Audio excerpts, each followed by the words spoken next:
SONA report of the BBM will be his promised investigation of the flood control corruption last year in his last SONA.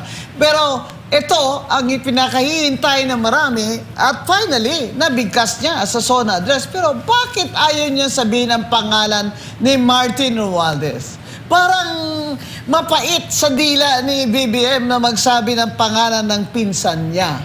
Pero sinabi niya pa rin na kahit pinsan niya ay mananagot si Martin Romualdez. Ngayon, ang abangan natin, banat bay, kung ano naman ang sasabihin ni Martin dito. Baka bukas pa lang may statement na si Martin. And remember that Martin Romualdez said, I will not go alone. I will take you with me. Ayan, BBM. So, may SONA ka man, ay meron ding SONA bukas, si Martin Romualdez sa iyo. Sure yan. May sagot si Martin Romualdez niya. Banat, your take. Naiyak po ako doon sa drama niya. Sobra yung drama niya, talagang humihina pa yung boses. Talaga naman, may pag-ganun-ganon pa. Alam mo, nakakatawa lang ha. Kasi, supposedly dapat, di ba, kakasuhan. Noong isang araw, in-announce na eh. Nakakapagtaka, bakit ngayon parang future pa rin yung pagbanggit niya na kakasuhan. At isa pa, hindi naman yung issue ng kakasuhan eh. Ang tanong, makukunbik ba? Kulong. Oo, makukulong ba? Kasi remember, ang daling magkaso. Eh paano kung, si Attorney Rowena, alam po yan na paano kung yung kaso masyadong magaan lang at tapos nagbulungan lang sila. Sige, kasuhan ka namin ha. Arreglo. Anyway, pag mahina lang naman to, talian ng technical, tapos makakalaya ka after a while, at least, nasalba niya yung last two remaining SONA na kinasuhan ha. O, yun ang pangako, kinasuhan. Sana maganda ang makukulong yan. Yun. Silang lahat. Oo, pero wala parang pahapyaw, masyadong hilaw para sa akin. Nakukulangan kayo ng pangil, Attorney Guazon. Kaya hindi nga niya masabi pangalan ni Martin eh. Dapat kung talagang gusto niya lahat ng blame kay Martin, ay talagang upakan niya na. Di ba? Kaso may ano to eh. May reservation? May reservation. Baka sabihin ni Martin na, ikaw din naman pumayag dito eh. Kaya mo pinirmahan yung budget eh. Pumayag ka rin ng schema ko eh. Hindi nga naman ma-deny ni BBM na pumirma nga naman siya. Hindi ba? Sa budget na yan. Kahit na alam niya na may mga unprogrammed funds dyan at mga insertion. And remember, hindi pa natin nakakalimutan na sinabi rin ni Chaldico, Chaldico, where are you? Na nag-100 billion insertion si BBM at kinonfirm ni BBM sa Pangandaman at sinabi ni Chaldico, nagatid siya ng 25 billion ng maleta-maletang kickback sa bahay ni BBM. Kaya, mahirap na kalaban din itong si Martin Romualdez. Hindi niya dapat ito i-underestimate dahil si Martin Romualdez also has his own law firm, di ba? At his own maraming pera si Martin Romualdez para lumaban din kay BBM. And kung totoo ito sana itong away nila ay magiging tutuhanan hanggang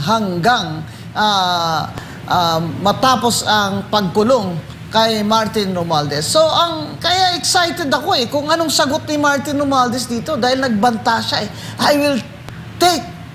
will not go alone. I will take you with me. Yeah.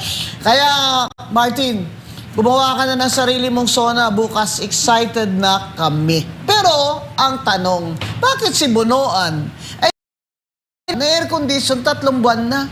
Bakit si Senator Marcoleta na wala ni 5 ng government funds ay kinasuhan pa una ni Ombudsman, kinulong pa? Nauna pa kay Martin Romualdez. Yan ba ang sinasabi ni BBM na rule of law? Kasi nag-mention siya dito ng rule of law siya nag-appoint naman dyan kay Ombudsman Remulla. Nasaan ang rule of law dyan? Madagdag ko lang din, Attorney Rowena, yung sinabi niyang kami ang nakadiskubre. Nadiskubre mo pala. Bakit mo pinayagan? Yun. Kasi, remember, yung budget nagsimula sa'yo, sa executive branch. Dumaan sa Kamara, sabihin na nating kinalikot ni Romualdez yan. Pero again, babalik pa rin sa'yo to sign it. Oo. So, hindi ka makakalusot dyan. Kahit na-discover mo, sinasabi mong, alam mo na merong korupsyon na nangyari, bakit mo pinirmahan? Ayun, di ba? Di ba? Kung na-discover mo pala, ba't mo pipirmahan? Anong kabaliwan nyo? Naman siya nagalit, di ba? Sabi ni Congressman Toby Chanco nung inubos niya na lahat. Wala na akong legacy project. Ibig sabihin, kayo na lahat ng kumuha. Paano ako? Oh, ano share ko dyan? Di ba? Nagalit lang siya. Sabi ni Toby Chanco, yun ang sinabi niya na he probably realized na, aba, naiiwan ako dito Naiiwan ako dito sa sharing At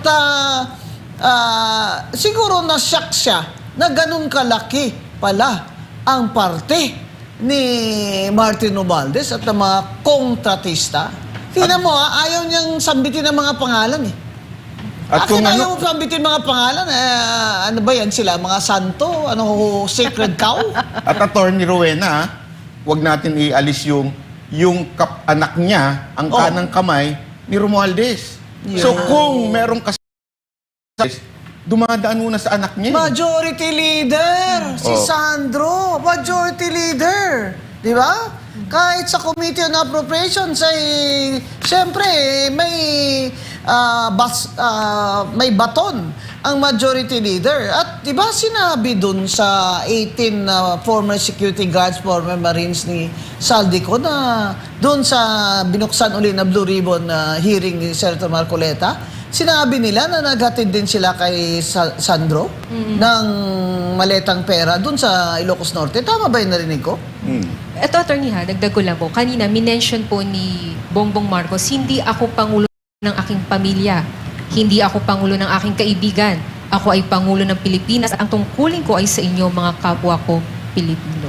Ay, salamat naman at bigkas mo yan. At, Hanggang bigkas lang. oo, baka naman hanggang bigkas lang yan. Mamayang gabi, iba na naman. Oo. Nagkamali lang po siya ng basa. Totoo, sabi kasi hindi siya ng Pamilya. pamilya niya. Kaibigan. Pero ang dulo talaga nun, ako ay paggulo sa Pinas. Panggulo pala yun. Oo, panggulo siya sa Pilipinas. At saka ano talaga, yung mga hindi sinasabi na maraming nagsasabi na malaki ang influensya ni First Lady kay BBM.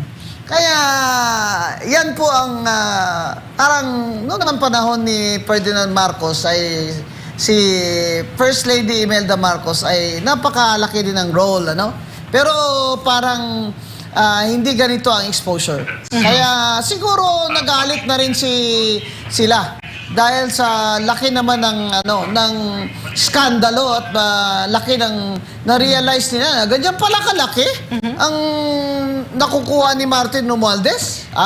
Kaya hindi talaga niya pwedeng i-deny na siya rin pumirma. Yan ang sasabihin ni Martin pumirma ka rin doon At may insertion ka rin doon Alam ko dahil tinanong sa akin na tama ba ito? Hiningi ni Presidente ng 100 billion na insertion.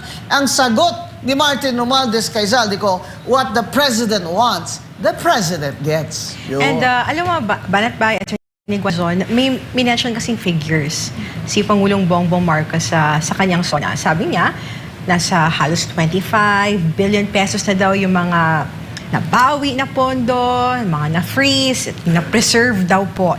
And then around 800 million daw po ang nabalik sa National Treasury. Oh. With those figures na minention ng Pangulo, is it enough, noting Attorney Guazon, Banat Bay, this past few months, mapakainit yung issue ng mali-maletang scandals involving allegedly involving yung ating congressmen and even senators.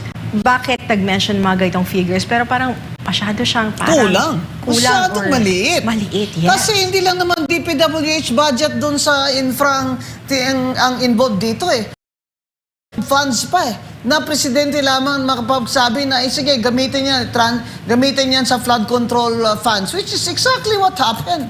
Galing sa unprogrammed funds Kaya di ba sinasabi rin ni Secretary Dr. Winnie Monson na dapat wala ng unprogrammed funds, which I agree. Dahil galing sa unprogrammed funds dyan sa General Appropriation Act o National Budget, yung mga inalat niya doon sa mga flood control na naging ghost project. So hindi siya pwede maghugas ng kamay like Pontius Pilate. Dahil siya mismo, ang pumirma niyan, alam niya kung magkano ang unprogrammed funds na lumabas at napunta sa flood control projects. And the President also mentioned, no, kasi di ba nag-declare ng state of national energy emergency. And kasi kaya nga may austerity measures ngayon yung executive, hindi sila nag-red carpet, and then may konting tipid-tipid daw sa mga pagkain or whatever. And then sinabi din niya na lahat ng government agency, pinagtitipid po niya. Is that enough po doon sa kinakaharap natin? Dapat gumaya kayo sa Venezuela. Biglang nag-wave ng sweldo ang mga opisyalis. Dapat itong nag-energy crisis at naggrabe na yung survey na half of Filipinos are already hungry.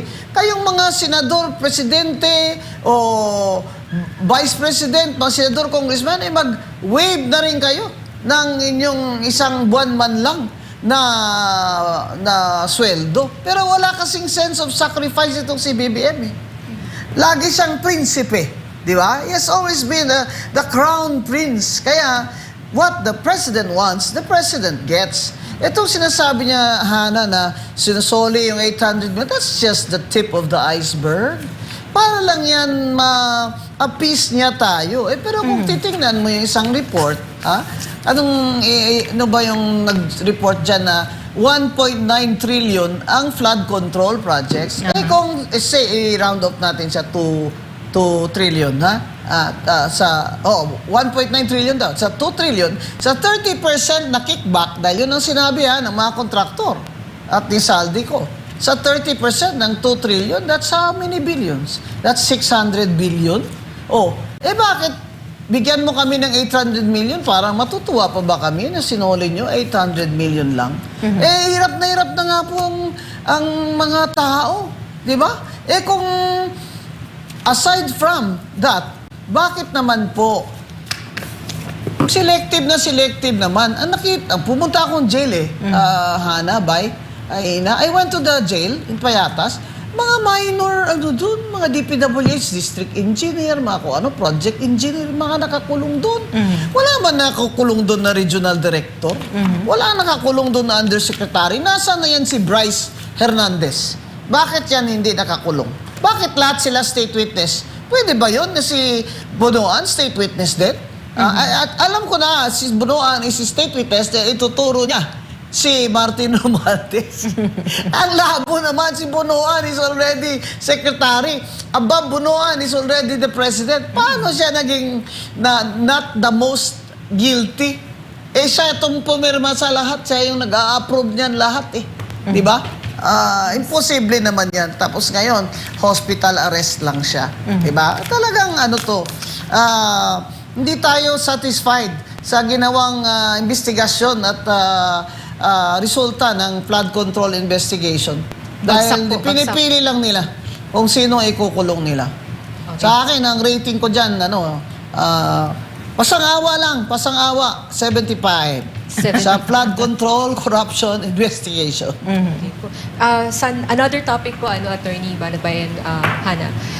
Punta naman tayo dito sa agriculture. Remember, sa upo pa lang ni Pangulong Bongbong Marcos, hinawakan niya di ba yung Agriculture Department? Siya ang secretary, Yes, after 4 years, tingnan natin kung meron ba talagang narating, lumalaba, o ano pa bang plano nila. Pakinggan po natin ito. Sa panahon na lumiit ang kita dahil sa mataas ng mga presyo, mahigit 26,000 toneladang bigas ang binigay sa mahigit 2.5 milyong pamilya. At ito'y itutuloy pa natin hanggang umabot sa 8 milyong pamilya na makikinabang.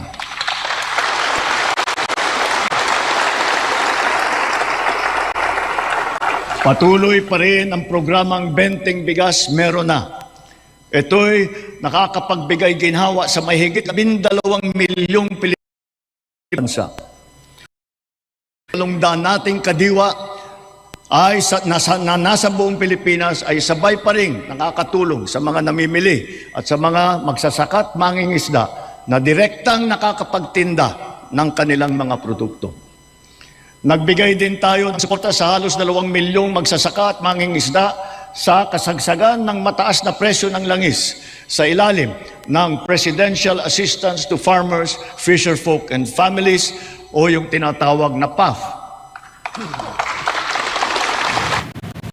Ayun, sapat na ba ang ginawa, Attorney Gonzon? Bakit naman puro ayuda? Di ba dapat trabaho? 2.5 million walang trabaho, ayuda mo lang ng 10 kilos ng bigas na kinupitan pa ng 2 kilo? Bakit ganun? Ano ba ang ibig mo sabihin dyan, BBM? Nasa loob ng 2 taon, ay bibigyan mo sila ng tagsa 10 kilo buwan-buwan? Ilan? Hanggang saan naabot yun? Ang kailangan po ng mga tao ay yung promise jobs. You promise jobs. But it got worse every year. Parami ng parami ang walang trabaho. 2.5 million. At dumadami pa ang nagtatrabaho lang ng part-time. Sinabi mo rin yun. Those are the underemployed. Hindi yung sapat ang ayuda. Dahil hindi po yan tatagal na pansamantala lamang yan na tulong. Ang kailangan po ng tao ay trabaho. Trabaho. Kaya dyan importante ang foreign direct investment na makakapagpapasok ng bagong kapital and create new jobs. Pero sa ngayon, bagsak din eh. More than almost 50% of foreign direct investments ang bagsak ay almost 50%.